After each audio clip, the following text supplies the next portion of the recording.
Muchos protestantes, pues dicen, nos tiran a la cara a los católicos de que Martín Lutero fue quien liberó la Biblia y se la entregó al pueblo. Pero eso es toda una leyenda inventada por los evangélicos, por los protestantes, porque eso no es cierto, es una completa falsedad, ¿no? Y eso como a muchos de nosotros pues nos lo tiran así a la cara y no sabemos darle pues una explicación histórica, pues a veces muchos de nosotros podemos caer en el error de darle la razón a estas personas, ¿verdad? Y hacerles pues sentir pues felices porque han soltado esa leyenda negra, ¿verdad? Ese oscurantismo medieval de la iglesia, donde la iglesia pues ocultaba la Biblia al pueblo y no se la entregaba pues para mantener al pueblo pues totalmente ignorante, ¿no? Esa es la teoría de los evangélicos, cuando todos sabemos que la iglesia fomentaba, ¿verdad?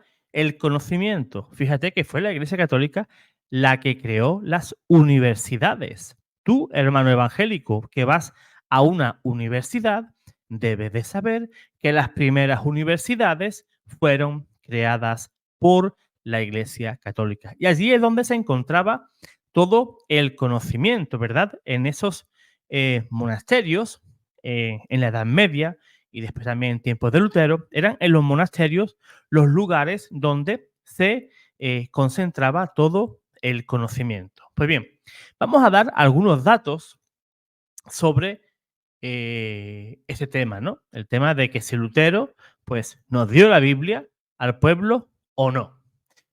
En primer lugar, hermano, hermana, tienes que tener muy claro, clarísimo, no le debemos nada en absoluto a Martín Lutero. Bueno, sí le podemos deber algo. Él, pues, fue el que dividió la iglesia. Y muchos creen, por ejemplo, ya ha pasado el 31 de octubre y piensan y se felicitan esas personas que son de otras iglesias y se felicitan porque Lutero dividió la iglesia. ¿Eso en qué cabeza cabe? Dividir, desmembrar el cuerpo de Cristo es motivo de alegría. Crear multitudes, más de 70.000 sectas diferentes, con doctrinas, todas ellas diferentes, ¿cómo podemos celebrar eso? Johann Weck, en ese debate con Martín Lutero, creo que lo dije bien, Johannes Eck, creo que lo dije bien, mantuvo un duro debate en Leipzig. He estado buscando ese libro, pero aún no lo he encontrado. Deseo ardientemente ese libro donde narra ese debate. Y le dijo este teólogo católico a Martín Lutero de que si cualquiera pues puede abrir la Biblia y encontrar la verdad mediante el libre examen, entonces la verdad no existe. Porque si yo leo la Biblia, interpreto una cosa, el otro interpreta otra, luego viene otra persona, interpreta otra, entonces no existiría la verdad, sino existe ese relativismo en el cual pues cada uno puede creer lo que le venga en gana. Eso es anarquía, ¿verdad? No someterse al magisterio de la iglesia. O sea, rechazan el magisterio de la iglesia, rechazan el magisterio de los papistas, como decía Martín Lutero, pues a los católicos, pero cada uno de ellos se convierte prácticamente, literalmente, en otro papa. Porque si yo tomo la Biblia y lo que yo diga es cierto, pues entonces estás cometiendo, supuestamente, el mismo pecado que la iglesia. No le puedes hacer caso al papa, que es instituido por Cristo, es el vicario de Cristo, es el pastor universal de la iglesia, pero yo, pues, sí puedo interpretar la Sagrada Escritura pues como a mí me venga en gana. Pues bien, antes de Lutero, antes de Martín Lutero, pues la Iglesia Católica ya había hecho nada más y nada menos que 17 traducciones completas de la Biblia del griego y hebreo al alemán. Voy a citar algunas de esas Biblias, me van a perdonar el alemán mío, porque es un alemán penoso, en el cual voy a dar el nombre de esa Biblia y voy a darte pues el año cuando se terminó de traducir. Fíjate, la Biblia Lübecker Bibel, impresa en el año 1494. Recordemos que Martín Lutero dividió la iglesia en el año 1517. O sea, esta Biblia se terminó de imprimir o de traducir, de imprimir no, porque aún no se había, eso, no se había creado la imprenta, pero sí ya existía esa traducción. Tenía 21 años antes de que Martín Lutero pues, dividiera la iglesia. Luego la Biblia Ottomar Bibel fue impresa en el año 1507 en Augsburgo, o sea, 10 años antes de que Martín Lutero dividiera la iglesia. La Halberstadter Bibel, impresa en el año 1512. La Kölner Bibel, impresa entre los años 1478 y el año 1479 en el Bajo Sajón. La Sorg Bibel, impresa en el año 1480. Y así tengo un listado, pues, bastante extenso. Martín Lutero, cuando tradujo la Biblia al alemán, solo tradujo una parte del Nuevo Testamento del latín al alemán bajo o al alemán común, para que fuera entendible por el pueblo, ¿verdad? Lutero comenzó a traducir el Nuevo Testamento en el año 1522. Él nunca, recuerden esto, para vergüenza de los evangélicos, nunca tradujo la epístola de Santiago, no tradujo el Apocalipsis, tampoco la carta a los hebreos y tampoco la de Judas. Al contrario, quiso eliminar todos esos libros y cartas, porque él decía que todo eso era paja, o sea, era de relleno, ¿verdad? Eso era relleno en la Biblia. En 11 semanas se tradujo el Nuevo Testamento, pero ojo, no lo hizo Martín Lutero solo, lo hizo con varios colaboradores.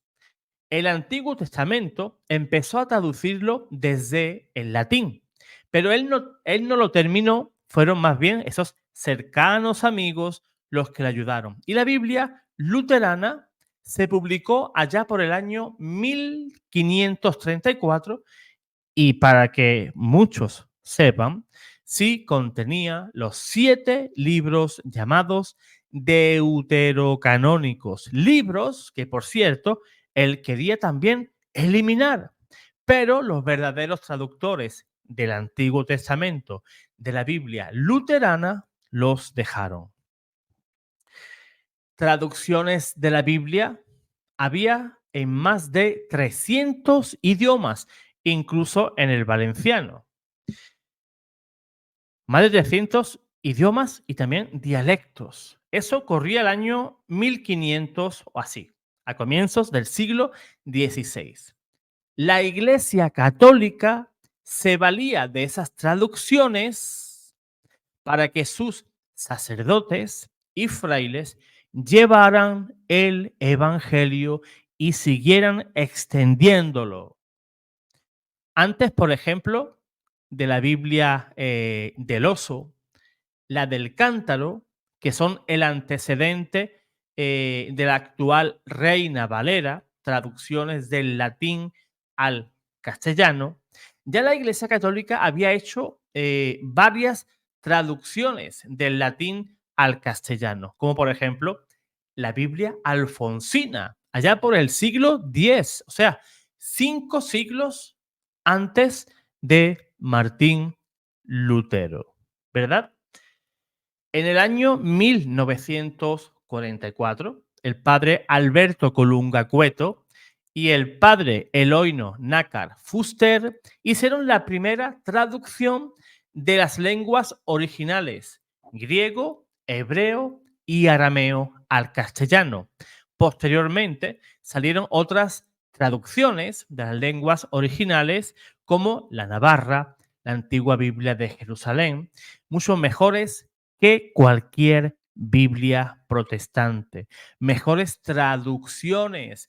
A nosotros no nos hace falta pues falsear las escrituras para poder pues tener o para apoyar nuestra nueva doctrina.